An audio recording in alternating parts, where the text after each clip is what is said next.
Salamo faharaiky ambin'ny folo amby zato. Salamo abidi, ny fahatsaran'Andriamanitra sy ny soa ataony amin'ny olona. Aleloia, ideran'i Jehovah amin'ny foko rehetra eo amin'ny fivorian'ny marina sy ny fiangonan-dehibe. Lehibe ny asan'i Jehovah ka dinian'izay rehetra mankasitraka azy. Madera sady malaza ny asany ary ny fahamarinany maharitra mandrakizay. Manao izay ahatsiarovana ny fahagagana ataony izy, miantra sy mamindra fo Jehovah. Nomeny hanina izay matahotra azy, tsarovany mandrakizay ny fanekeny. Ny herin'ny asany nasehony tamin'ny olony, tamin'ny nanomezany azy ny lovan'ny jentilisa.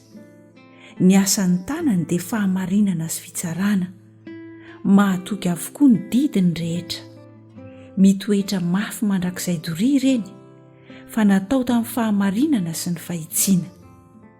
Manatitra fanavotana ho an'ny olona izy, efa nanorina ny fanekeny ho mandrakizay izy. Masina sy mahatahotra ny anarany.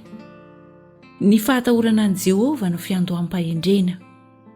Fahalalana tsara no ananan'izay rehetra manka toy izany. Maharitra mandrakizay ny fiderana azy.